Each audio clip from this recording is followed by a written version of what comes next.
Yamunatira Vanachari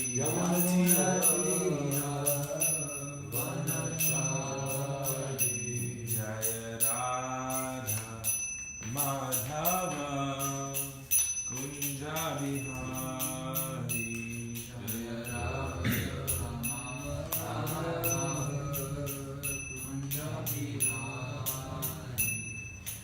Gopi Jana Vallabha Girivardhari Jaya Gopi Jana Vallabha Girivardhari Yashodanandana Braja Jana Ranjana Yashodanandana Braja Jana Ranjana Jamunatira Vanachari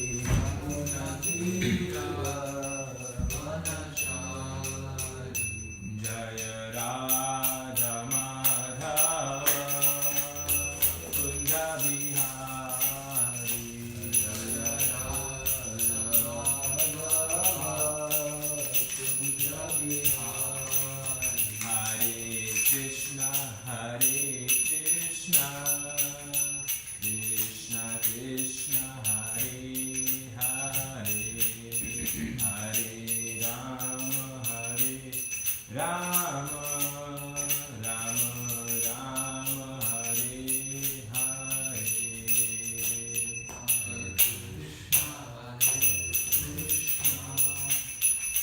Krishna Krishna Hare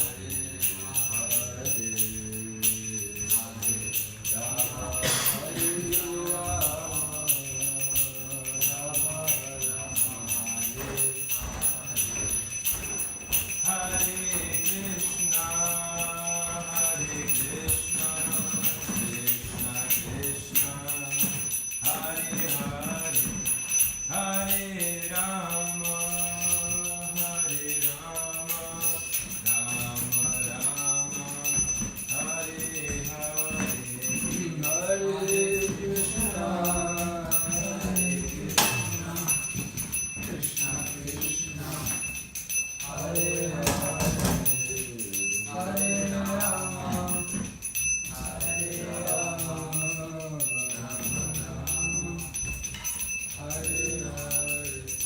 Jaya Prabhupada, Prabhupada. Where's the orange water? Jaya Prabhupada, Jaya Prabhupada, Jaya Prabhupada. Let me push the brains. Jaya Prabhupada, Jaya Prabhupada, Jaya Prabhupada, Jaya Prabhupada, Jaya Prabhupada.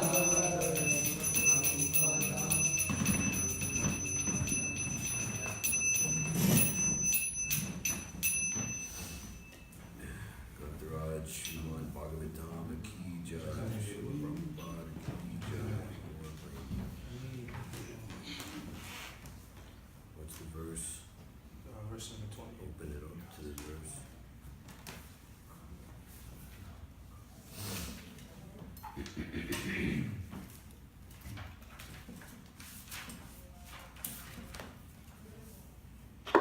Hare Krishna.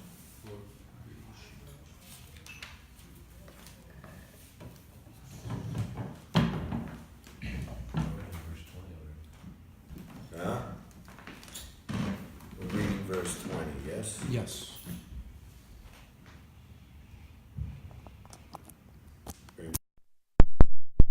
These two books and put them up there and put the ninth canto here.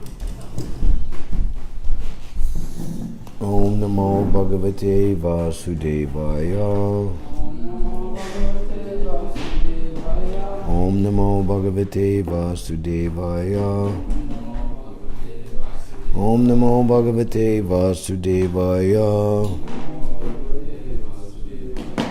Rayanam Nama Samskritya naram chaiva narotamam devim swarsvatim vyasam tatam titojaya mudirayat nastapreshu badreshu nityam bhagavata sevaya bhagavati uttama shloke bhaktir bhavati naishtaki avatare sudasame pasyan brahma druha brahmanas nirpan trisapta kritva kupita ni shatram akarat mahim avatare sudasame pasyan brahma druho nirpan trisapta kritva kupito nisatcham akaran mahim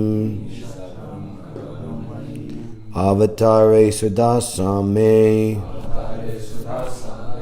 pasyan brahma druho nirpan trisapta kritva kupito nishatram akaran mahim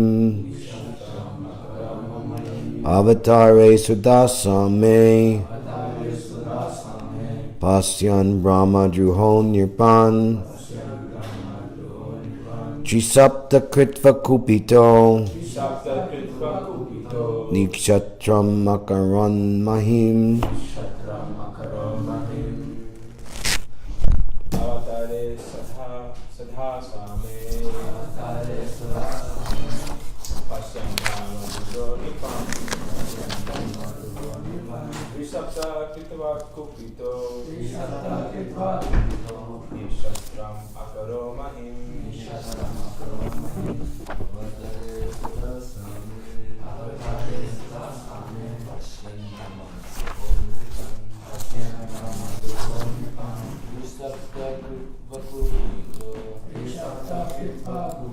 Give me a bookmark.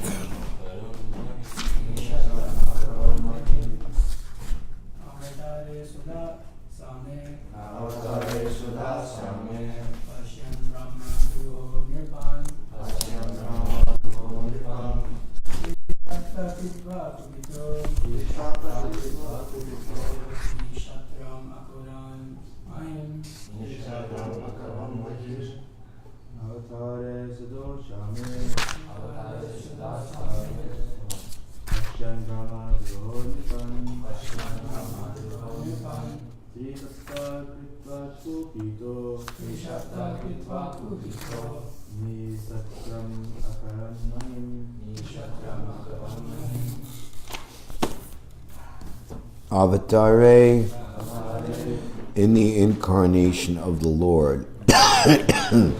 Sudasame, the 16th. Pasyan, seeing. Brahma Druha, disobedient to the orders of the Brahmanas. Nirpan, the kingly order. Trisapta, thrice 7 times. Kritva, had done. Kupita, being engaged. Ni, negation. Shatram, the administrative class. Akarat, did perform. Mahim, the earth. Translation. In the 16th incarnation of the Godhead, the Lord, as Bhrigupati, annihilated the administrative class, Kshatriyas, 21 times. Being angry with them because of their rebellion against the Brahmanas, the intelligent class. Please repeat. In the 16th incarnation of the Godhead, the Lord, as Bhrigupati, annihilated the administrative class, Kshatriyas, 21 times, being angry with them because of their rebellion against the Brahmanas, the intelligent class. Srila Prabhupada's purport. ISKCON's founder Acharya, Srila Prabhupada, Ki Jai. The Kshatriyas, or the administrative class of men, are expected to rule the planet by the direction of the intelligent class of men who give direction to the rulers in terms of the standard Shastras, or the books of revealed knowledge. The rulers carry on the administration according to that direction. Whenever there is disobedience on the part of the Kshatriyas, or the administrative class, against the orders of the learned and intelligent Brahmanas, the administrators are removed by force from the posts, and arrangement is made for better administration.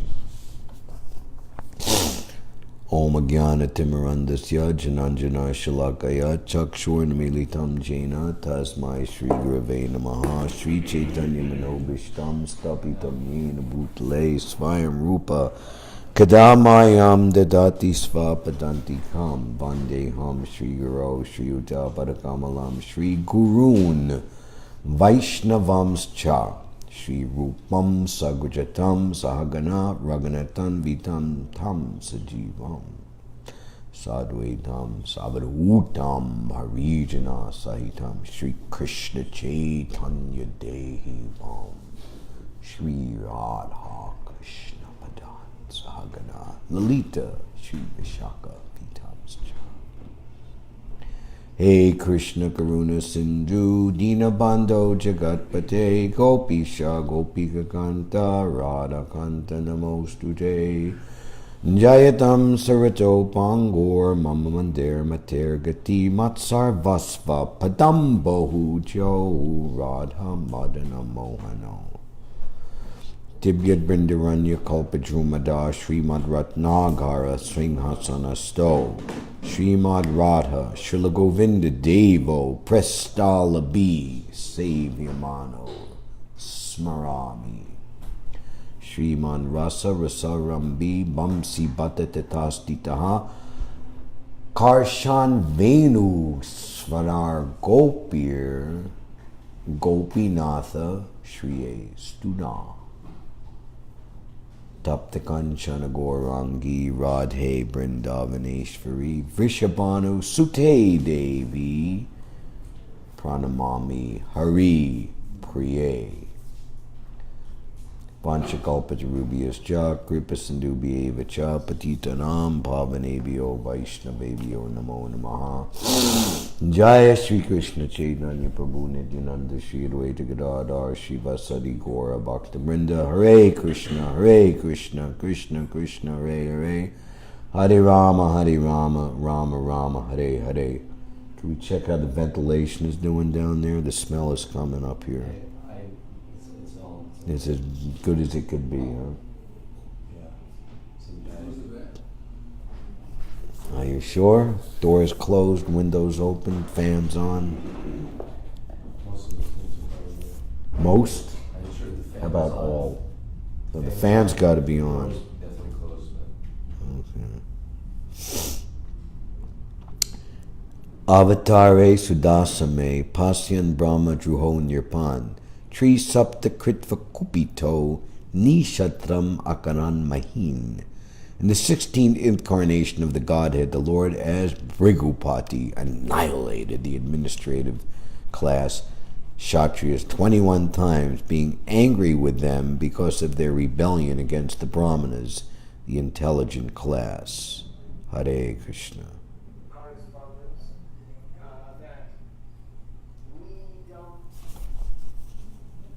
What's going on?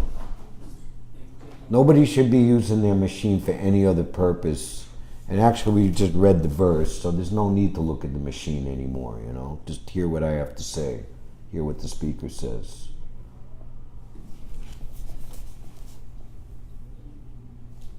So,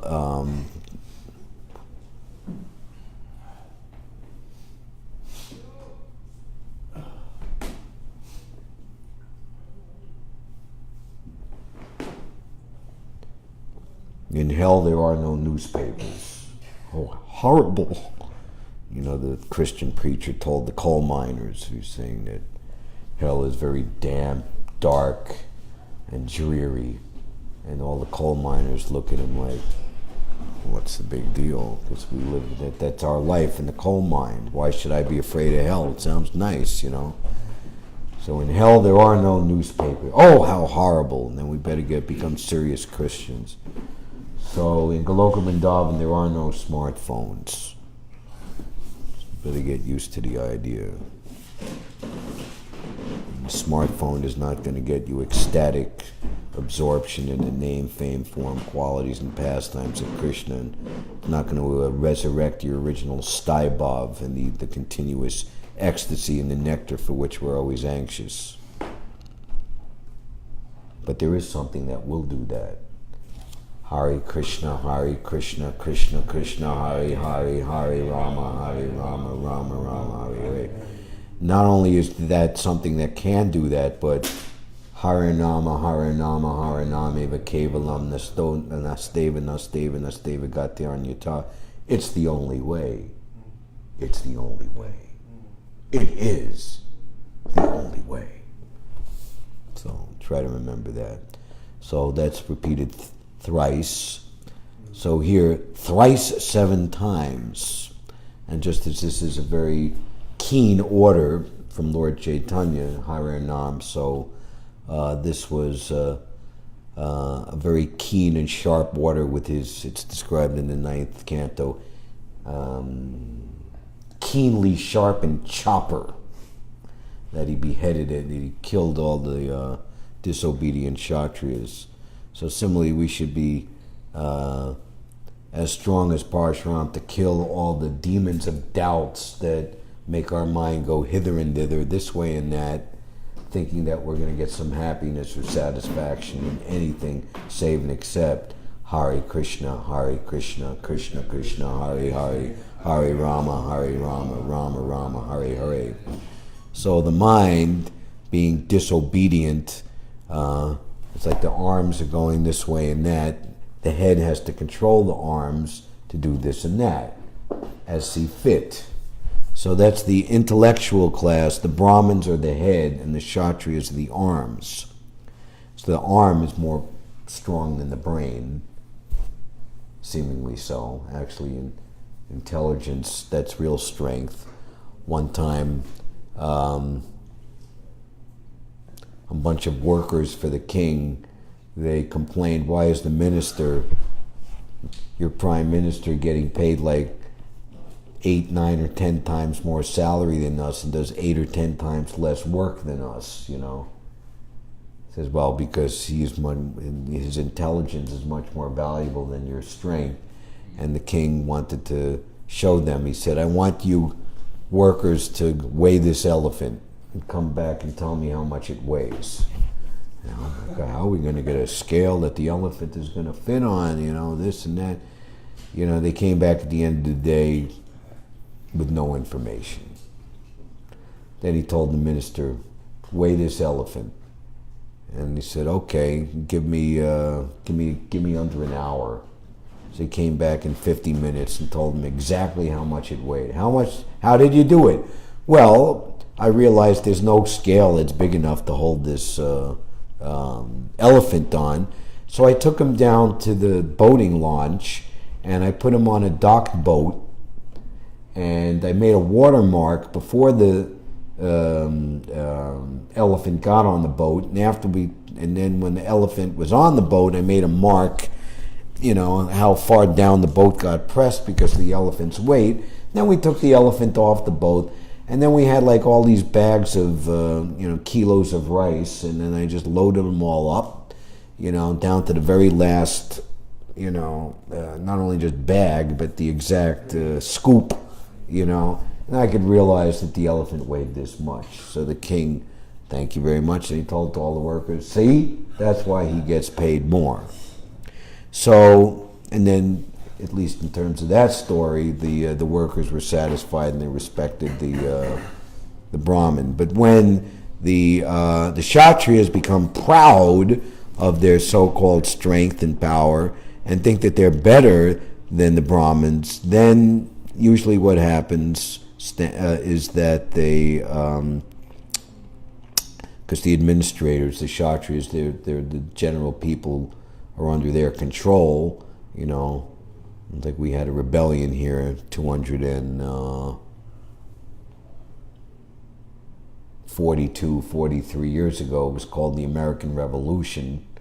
And one of their big crying calls was taxation without representation, you know, like that. Actually, the Declaration of Independence, that was, which was what they called the Day of American Independence. They actually had to fight a war first to win their independence on July 4th, 1776. It listed all the atrocities and abominations of the British Empire led by King George V.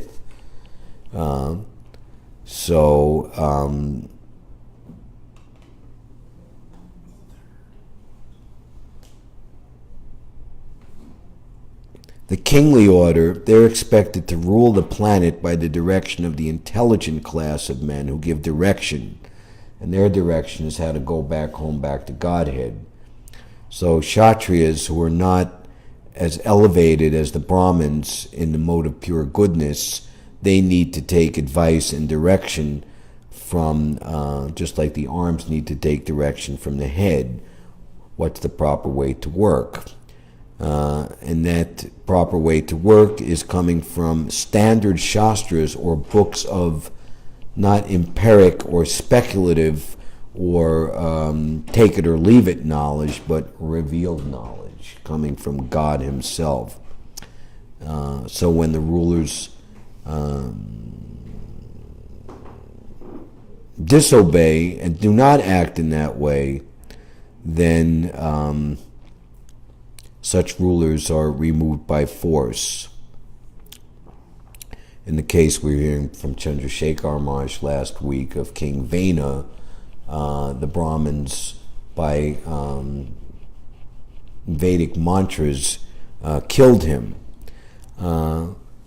But in the case of, you know, puny leaders who go astray today, even what we consider to be big ones like Stalin or Adolf Hitler, Mao Zedong, that the laws of nature take care of them ultimately, and they're killed either by the enemy or a coup within their own camp, like that.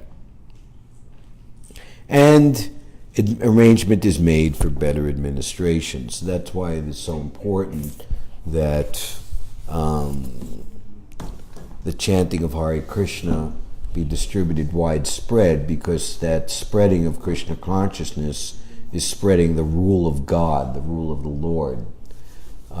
In terms of the incarnation of Lord Ramachandra and his excellent government, Lord Ramachandra is showing the perfect example of a saintly king, Ram Raj, and it's described that everyone was perfectly happy, the earth produced in great bounty, there was no scarcity.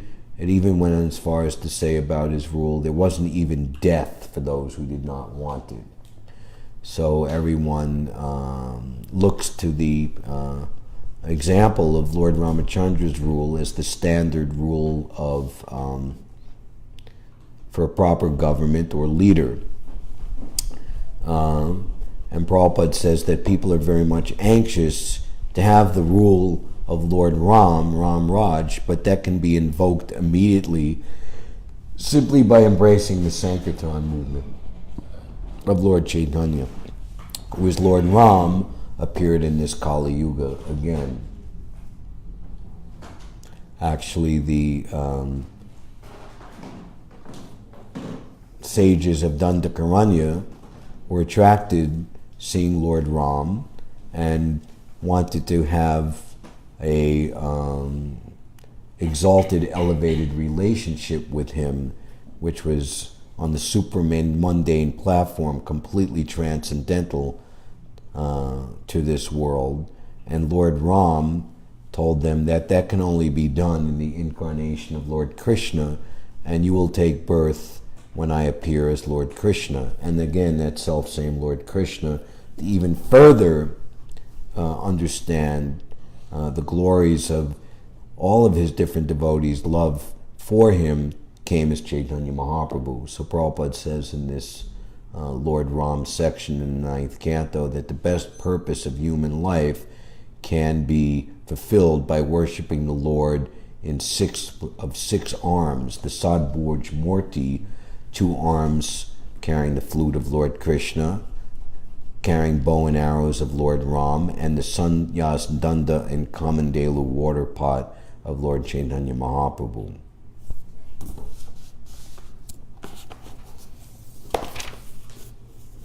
Learned scholars accept this Parashuram as the celebrated incarnation of Vasudeva, who annihilated the dynasty of Kartavirya. Parashuram killed all the Kshatriyas on earth 21 times. When the royal dynasty, being excessively proud because of the material modes of passion and ignorance, became irreligious and ceased to care for the laws enacted by the Brahmins, Parashuram killed them.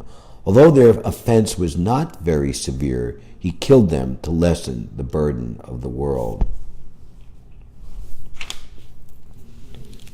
Look at Prabhupada's purport to this. The Kshatriyas, or the ruling class, must govern the world in accordance with the rules and regulations enacted by great Brahmanas and saintly persons. As soon as the ruling class becomes irresponsible in regard to the religious principle, it becomes a burden on the earth. So we see that today. Leaders who are demoniac, they're creating a hell unfit for people to live in.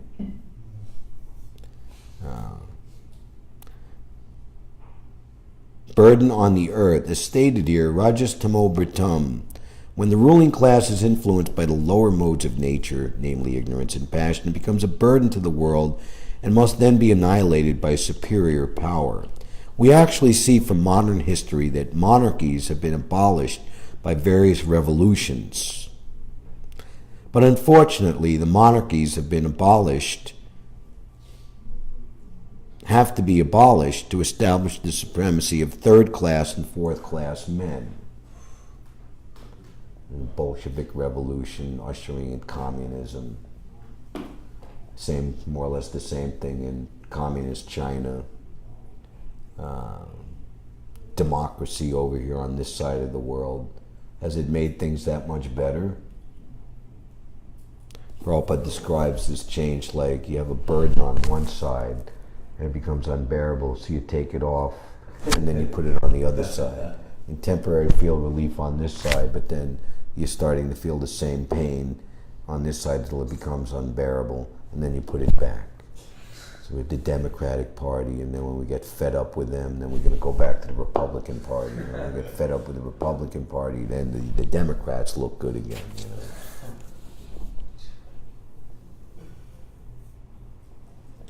Or that those who fought so hard to overthrow the tyranny of the monarchy, that's gone astray, then they take power, and gradually, more or less, they come to the same position, or even worse in many cases, of what they overthrow, and then need a new reform movement to overthrow the previous reformers. Third and fourth class men. Although monarchies overpowered by the modes of passion and ignorance have been abolished in the world, the inhabitants of the world are still unhappy. For although the qualities of the former monarchs were degraded by taints of ignorance, these monarchs have been replaced by men of the mercantile and worker class whose qualities are even more degraded. What is it? Communism is for the Sudras. Democracy is for the Vaishyas, and monarchy is for the Kshatriyas, and anarchy is for the Brahmins. Not anarchy in a material sense, but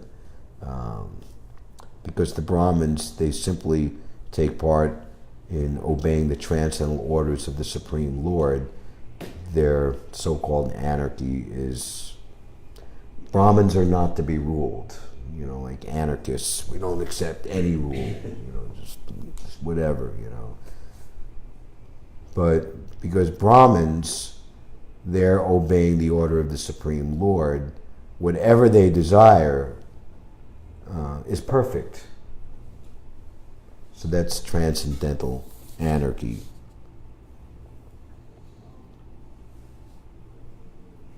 When the government is actually guided by Brahmins or God-conscious men, then there can be real happiness for the people.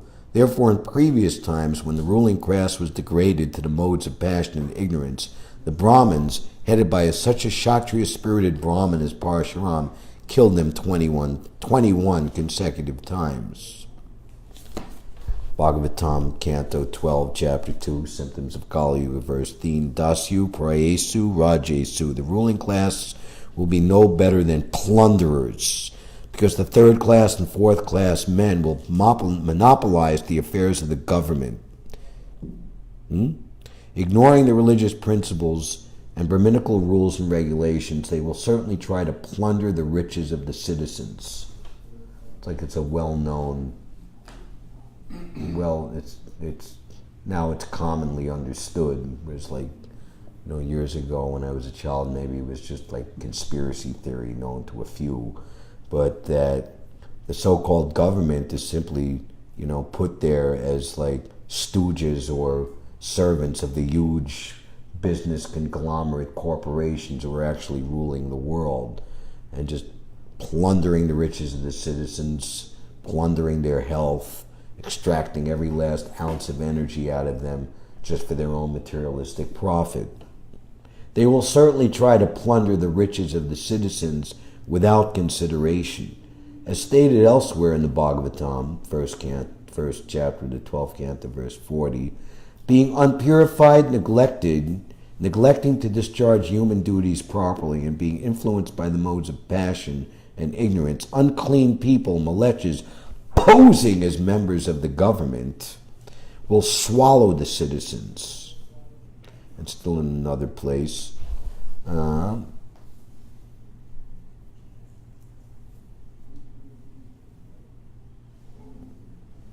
human society is naturally grouped into 4 divisions, but if this system is neglected and the qualities and divisions of society are not considered, the result will be the so-called caste system of Brahmin, Kshatriya, and Vaishya will be meaningless. As a result, whoever somehow or other becomes powerful will be the king or president, and thus the prajas or citizens will be so harassed that they will give up hearth and home and will go to the forest to escape harassment by government officials who have no mercy and are addicted to the ways of plunderers. It's also described that in the Kali Yuga, power will be based on money. Whoever has the most money will be considered to be the most expert and will be the most respected. Practically speaking, here in America, the current president of the United States was elected on that basis. But now it's becoming obvious that money doesn't mean necessarily intelligence. It's one funny Bengali anecdote. One friend asked another friend how smart he was, and the man just started looking in his pockets, And the friend said, why are you doing? I asked you how intelligent you were. I said, well, I'm seeing how much money I have. However much money I have means how smart I am.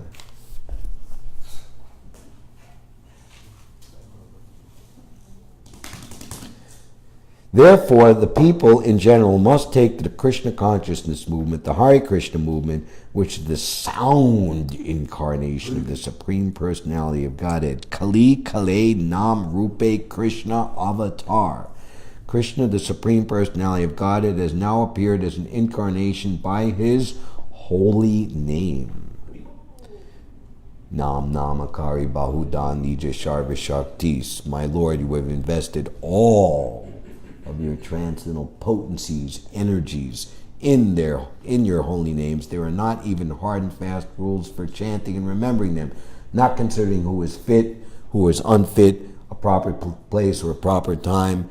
The members of the Panchatattva freely distributed the holy name anywhere and everywhere. Therefore, when the Prajas become Krishna conscious, they can then, or only then, expect a good government and good society, a perfect life, and liberation from the bondage of material existence.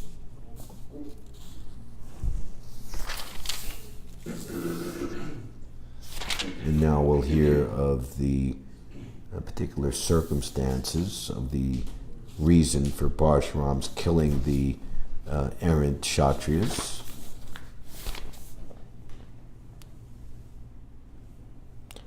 King Parikshit asked Shukadeva Goswami what was the offense that the Kshatriyas, who could not control their senses, committed before Lord Parashuram, the incarnation of the Lord, which he annihilated them again and again.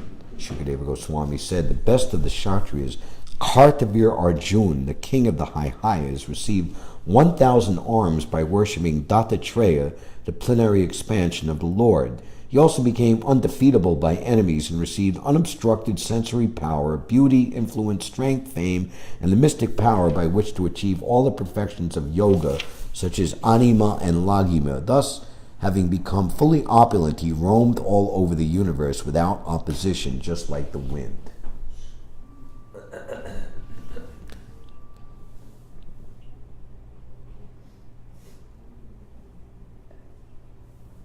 Once, while enjoying in the water of the river Narmada, the puffed-up Kartavir Arjuna, surrounded by beautiful women and garlanded with a garland of victory, stopped the flow of the water with his arms. Wealth, women, power, pride cometh before the fall. Womanly influence is simply to puff up the false ego of the so-called man, to make him think that he is the enjoyer. Because Kartavir Arjun made the water flow in the opposite direction, the camp of Ravana, which was set up on the bank of the Narmada near the city of Mahismati, was inundated. This was unbearable to the 10-headed Ravana, who considered himself a great hero and could not tolerate Kartavir Arjun's power. When Ravana attempted to insult Kartavir Arjun in the presence of the women, right? It's like you got your girls and your women around, somebody tries to embarrass you. Oh man, that's fighting words, you know? And forget about taking it outside. We're going to fight right here, and I'm going to knock your block off in front of the girls. Of course, on the transcendental platform, that's very glorious. When Sankhachuta tried to insult Krishna and Balaram and steal their consorts, Krishna took care of him right then and there and just, well, he actually chased him some distance, but he knocked his head off with one punch and took the jewel that was on his turban and brought it back and gave it as a gift to his brother Balaram. So Krishna, when he impresses his conjugal devotees, then it's most glorious and praiseworthy and beneficial for everyone. Highly glorifiable. We take pleasure in hearing that. Kartavir Arjuna, when Ravana attempted to insult Kartavir Arjuna in the presence of the women and thus offended him, Kartavir Arjuna easily arrested Ravana and put him in custody in the city of Mahismati, just as one captures a monkey and then released him neglectfully. Once, while Kartavir Arjuna was wandering unengaged in the solitary forest and hunting, he approached the residence of Jamadagni. So Jamadagni was the father of Parashuram. This was the prelude to his being killed by Parashuram for his offensive act. The sage Jamadagni, who was engaged in great austerities in the forest, received the king very well. Along with the king's soldiers, ministers, and carriers, he supplied all necessities to worship these guests, for he possessed a common Danu cow that was able to supply everything. So this is a celestial cow. Brahma Samhita confirms that Krishna himself in Goloka Vrindavan, Surabir Abhipalyantam, this place is full of Sarabi cows, and Krishna is tending the cows. Although Jamadagni possessed only one common Danu, he was able to get from it everything desirable. Thus, he was able to receive the king, along with the king's great number of followers, ministers, soldiers, animals, and palanquin carriers. The king was astonished at how opulent Jamadagni was because of possessing only one cow, and therefore he became envious of the great sage. This was the beginning of his offense. One may possess unusual opulence in this material world, but if one becomes puffed up and acts whimsically, he will be punished by the Supreme Personality of Godhead. Upikana Upadesh. So being puffed up in this material world, even owning the entire Manhattan Island and all the buildings on it, and people are proud to even own one building. But in terms of how Krishna owns everything, it's nothing.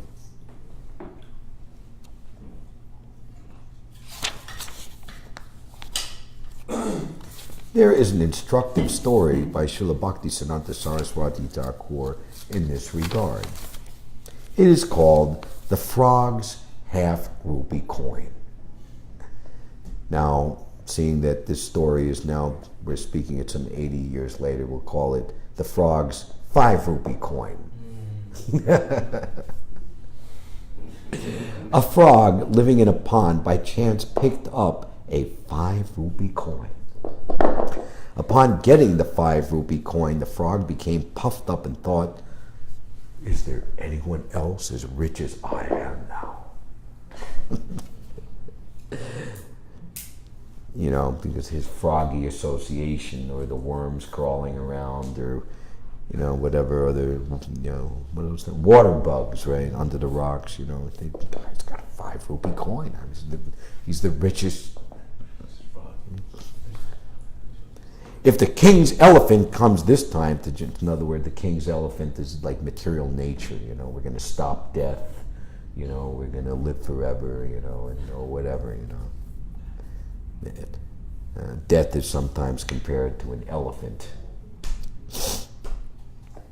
If the king's elephant comes this time to drink water here, I will chain him up. I won't let him drink water here again. Because the king's elephant, they come to the pond where the frog lives and makes a big disturbance. So death comes and makes a big disturbance, right? So we're going to stop the king's elephant because I'm now so rich with my 5-rupee coin, with my material science and education and aristocracy and good looks and whatever else I think I got. Meditating thus, the frog sat tightly on his 5-rupee coin. Got my building, and I got my money, and I got my power. I'm sitting tightly on my 5-rupee coin. Shortly after, the keeper of the king's elephant arrived at the pond, along with the elephant for taking bath. The frog immediately jumped up and threw himself near the feet of the elephant, leaving the 5-rupee coin behind, protesting, "Get out of here." The king's elephant, the king's elephant carrier, the elephant and the carrier didn't even hear or even see the frog, and it wasn't very long before the little frog was crushed to death under the elephant's feet. Isn't that a wonderful story with such a happy ending? Purport: those who are similarly puffed up with their great sphere of mundane activities in this material world prove themselves to be as insignificant as the frog's 5-rupee coin whenever they are confronted with a situation of actual assessment. In other words, your so-called false imagined sophistication and superiority is popped, just like a pin pops a bubble, when you're confronted with the situation of actual assessment.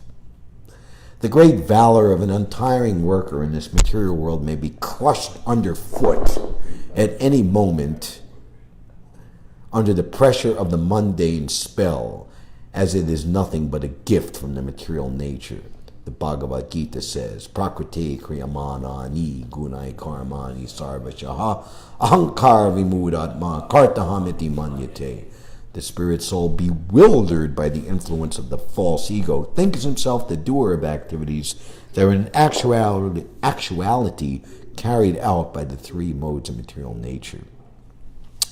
The activities performed under the influence of different modes of nature are considered by the living entity to have been done by himself under the illusion of I am the Lord. Such a puffed up person under illusion considers himself to be the Lord of enjoyment in this world and thus wants to lord it over the world. They fail to realize, however, that Mother Nature can at any moment crush down their tall edifice of boasting as a great worker. There is no use of independence and its related conceit in this material world. Today's king may be tomorrow's pauper on the street. Today's pauper may become puffed up with unlimited wealth and opulence tomorrow. So Narottam Das Thakur sings, the king's kingdom is like a dancer's dance. In an instant it can be finished. In this same way, Maya, the supreme controller, acts. O mind, be always fearful of her.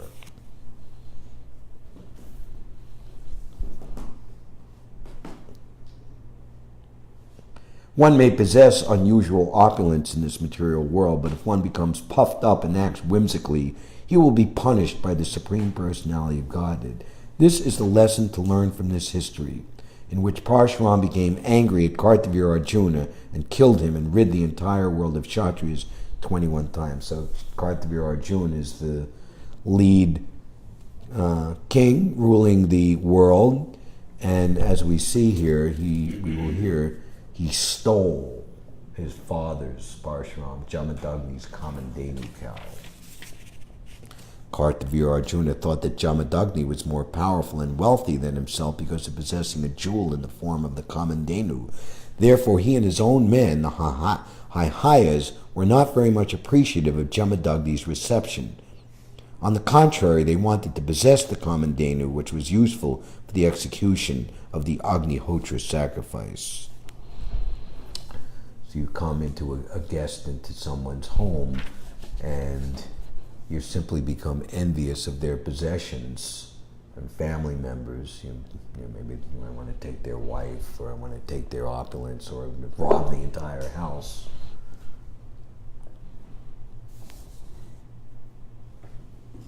Being puffed up by material power, Kartavya Arjuna encouraged his men to steal Jamadagni's Kamandenu.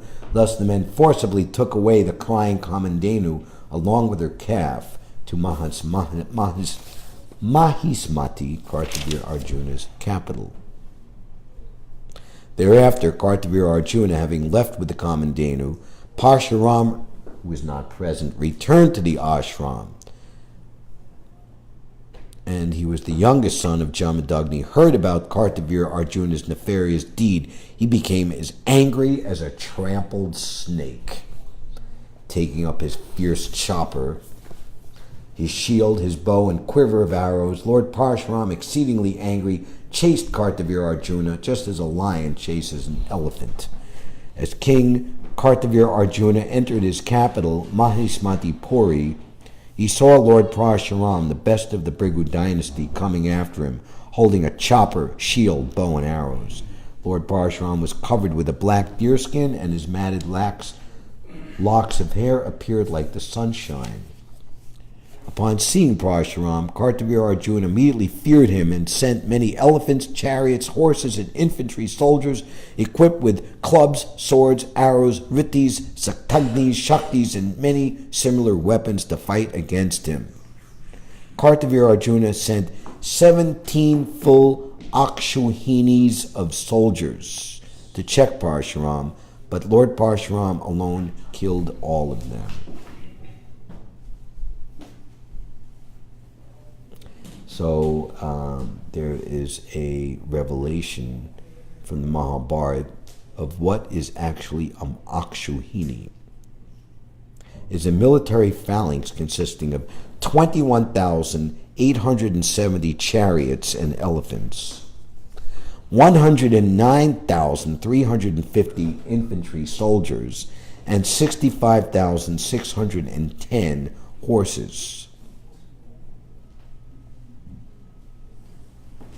One chariot, one elephant, 5 infantry soldiers, and 3 horses are called a pati. A Senamukha is 3 times what a prati is.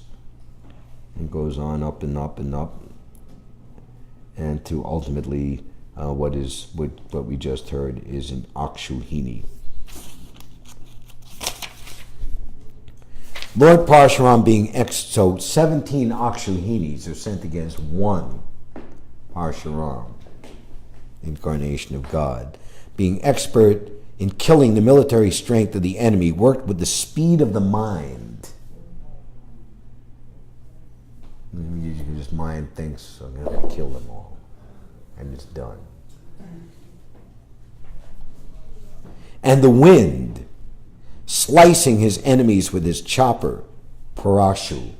That's why he's called Parashu Chopper Ram. Chopper Ram.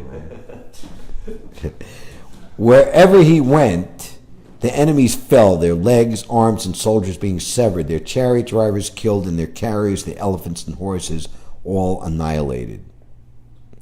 In the beginning, when the army of the enemy was full of fighting soldiers, elephants, and horses, Lord Parshuram proceeded into their midst at the speed of the mind to kill them.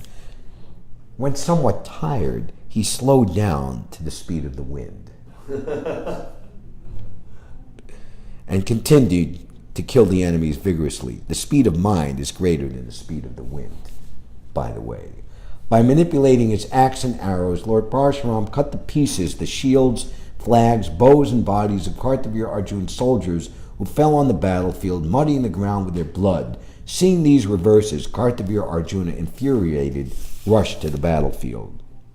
Then Kartavir Arjuna, with his 1,000 arms, simultaneously fixed arrows on 500 bows to kill Lord Parshuram. But Lord Parshuram, the best of fighters, released enough arrows with only one bow to cut to pieces immediately all the arrows and bows in the hands of Kartavir Arjuna.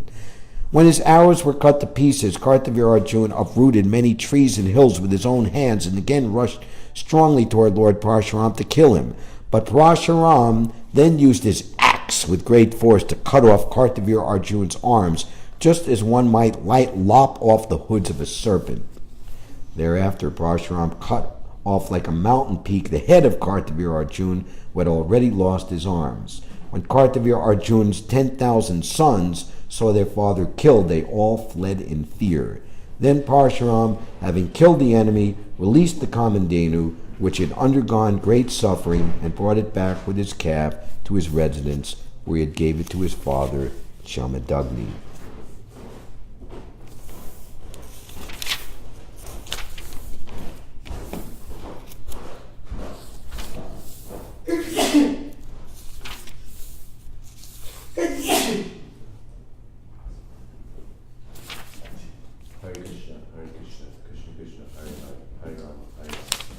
My dear King Parikshit, the sons of Kartavir Arjuna, who were defeated by the superior strength of Parshuram, never achieved happiness, for they always remembered the killing of their father.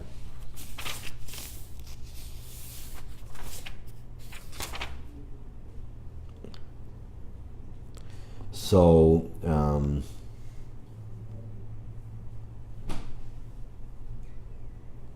what they did while Parshuram was away, the sons of Kartavir Arjuna came and killed Jamadagni. Virtually bewildered by grief, anger, indignation, affliction, and lamentation, the sons of Jamadagni Parshuram's older brothers, cried, "O Father, most religious, saintly person, you have left us and gone to the heavenly planets." Thus lamenting, Lord Parshuram entrusted his father's dead body to his brothers and personally took up his axe, having decided to put an end to all the Kshatriyas on the surface of the world. O king, Lord Parshuram then went to Mahasmati, which was already doomed by the sinful killing of a Brahmin, and in the midst of that city he made a mountain of heads severed from the bodies of the sons of Kartavir Arjuna.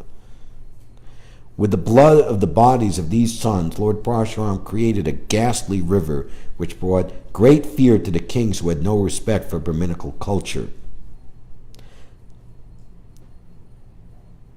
Because the Kshatriyas, the men of power and government, were performing sinful activities, Lord Parshuram, on the plea of retaliating for the murder of his father, rid all the Kshatriyas from the face of the earth 21 times. Indeed, in the place known as Samant Panchak, he created 9 lakes filled with their blood. So that place is, of course, at Kurukshetra, and it's the place where Krishna and Balaram met the residents of Vrindavan, performing sacrifice there on the plea of a solar eclipse.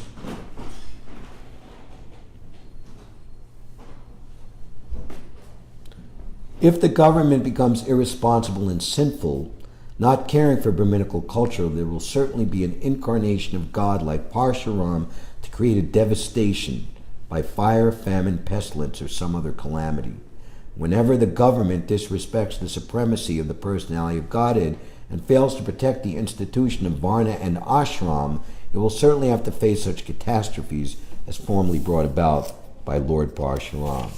So, Sango Pangastra Parshanam, Krishna has come with all of his weapons in the form of the holy name, but in the form of Lord Chaitanya and Lord Nityananda, the demons are not killed physically, but their demoniac mentality, which is as good and better than killing their body, is accomplished because they can continue to live, but they live not as demons, but as converted devotees. That is the potency of Lord Chaitanya's Sankirtan movement.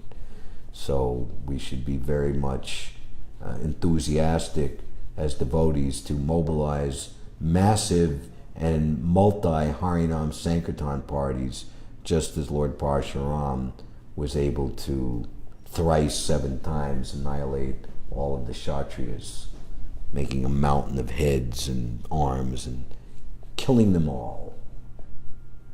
So we're killing them with love of Godhead.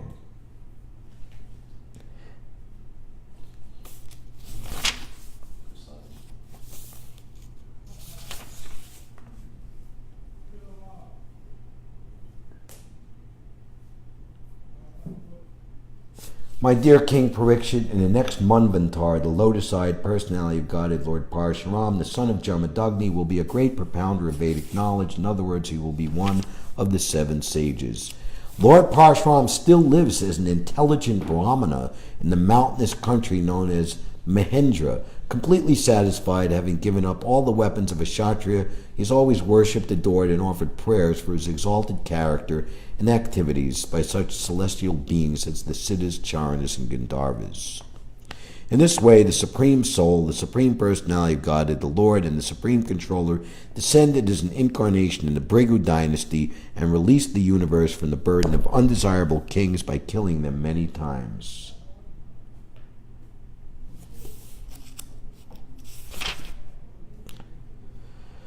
Hare Krishna, Lord Parshuram ki jai, Grantaraj Śrīmad-Bhāgavatam ki jai, Gaur Premanandi Hari Bol, Hare Krishna.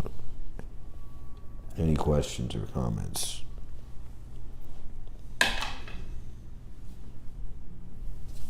All right, Bhakta Ryan has a question.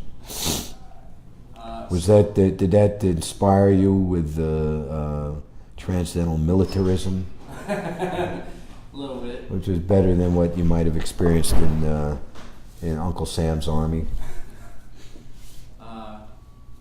I quickly did the math for the amounts of people killed in that one battle over the cow, and it was 1.8 million people.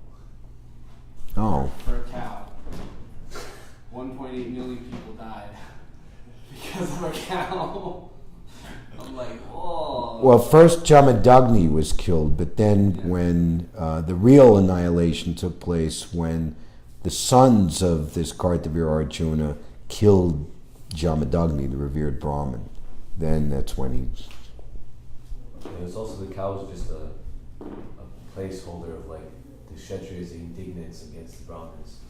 And this was a Kamandenu cow, this was a spiritual cow, non-different than from Goloka Vrindavan, so...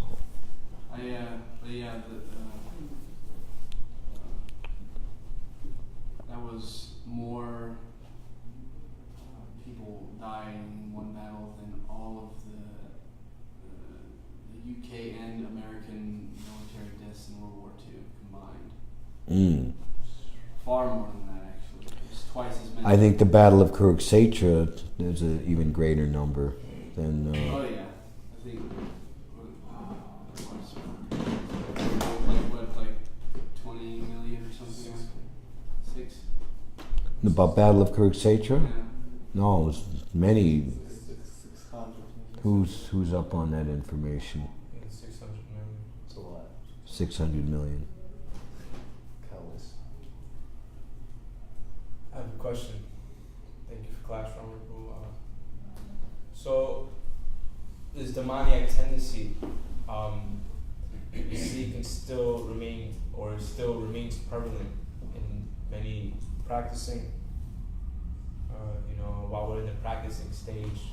So how to continue to thwart it, even though it's very Chaito Darpana Marjanam Bhava Mahadevagni Nivarpanam. This Sankirtan movement cleanses the heart of all the dust accumulated for years and extinguishes the fire of conditional life of repeated birth and death.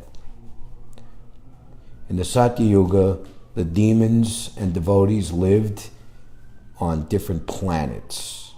Wouldn't it be nice this Earth planet just be for devotees and ship all the non-devotees to some place like Australia? Right? That was the British. That's how the British set up Australia, to put all the undesirables down. Anyway, then in the Treta Yuga, in the case of Ram and Ravana, they lived in different countries. And in the Dwapara Yuga, in the case of the Kauravas and the Pandavas, they lived in the same family. So there had to be a war, for the basically who's going to be, the family supreme. And in Kali Yuga, the operation is not as easy as just going out and, the enemy's over here, the good guys are over here, but the demon and devotee are in the same body. So how are you gonna, like there was a game when I was a kid called Doctor, and you had to, and there was like a patient, and you had to with this little small tweezers take the thing out without touching and ringing an alarm and making the patient's nose turn red, right? Operation is what that's called, okay. Right. So how to get the devotee out,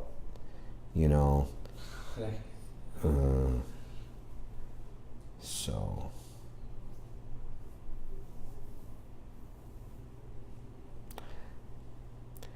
The beautiful thing is that, it's so many beautiful things, but I'll say this, is that Krishna says, and Prabhupada says in the Bhagavad Gita, as long as one is not envious of the principle. So envy is everyone's problem in the material world, because we're envious of Krishna, then we become infested with material desires. Spiritual desire is only one, the desire to please Krishna. So if we don't want to do that, then immediately and automatically we'll just, under the false conception of thinking that this material lump of flesh and bones is me, think that I need to gratify the senses and mind of this temporary body, which of course is foolishness. So the basic principle is very easy to understand. I'm not this body, which is temporary. Anybody who's just a little bit sensible is going to be afraid of death, because save and accept only a pure devotee, he has information of what happens after death and where to go. Everybody else is in complete denial and gross ignorance, or the best of them concoct and make all these fancy speculations and theories, and then out of illusion and fearfulness, they, hype themselves up to believe in such things, What are you going to do at the time of death? I'll cross that bridge when I get there, All this nonsense, So, devotee, actually Prabhupada said that's the first symptom of human life. Question, why death? So, okay, theoretically it sounds good and it makes sense.